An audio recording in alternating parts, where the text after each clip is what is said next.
दिल्लीच्या तख्तावर डोळा ठेवून बसलेला चलाख औरंगजेब तडकाफडकी दिल्लीस निघून गेला होता.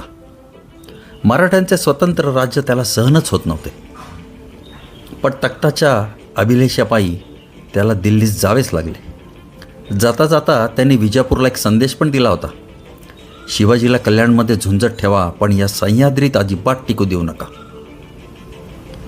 पण शिवराय आता कोणालाच भीत नव्हते. राजगडच्या राजवाड्यातून त्यांना एकच ध्यास अस्वस्थ करीत होता, तो म्हणजे कोंढाणा. आदिलशाहकडून तो परत मिळवण्यासाठी खलबते सुरू झाली. हर हर महादेव, जय भवानीच्या गर्जनांनी आसमंत भरून गेला. 13 ऑगस्ट 1657 रोजी पुन्हा एकदा कोंढाणा स्वराज्यात सामील झाला. त्यानंतर लगेचच महाराजांनी आपली नजर कोकण किनारपट्टीकडे वळवली. 24 ऑक्टोबर 1657 या एकाच दिवशी कल्याण व भिवंडी ही दोन्ही ठाणी काबीज केली. महाराज स्वतः कल्याणच्या खाडीवर पोचले तेव्हा समुद्राच्या लाटा जणू त्यांना पदस्नान घालत होत्या. स्वराज्याचे पहिले आरमार समुद्रावर तरंगू लागले. मायनाक भंडारी व दौलत खानासारखे शूर दर्यावर्दी जलसैन्यात सामील झाले. महाराजांनी खाडीवर दुर्गाडी किल्ला बांधण्यास सांगितले.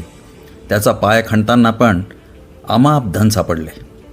महाराजांनी पुढच्या काही महिन्यात उत्तर कोकणात असा काही धुमाकूळ घातला की पोर्तुगीज फिरंगी व जंजिराचा सिद्धी पुरते हपकून गेले.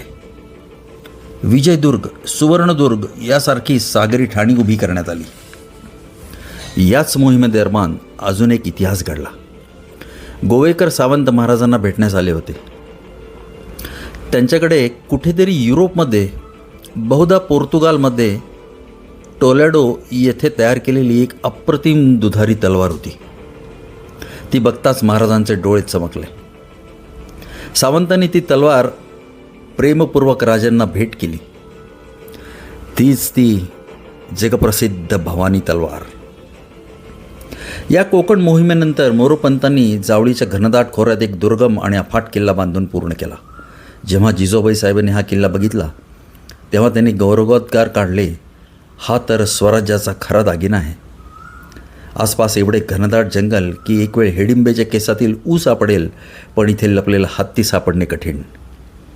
या विस्तीर्ण गडाचे महाराजांनी नामकरण केले किल्ले प्रतापगड.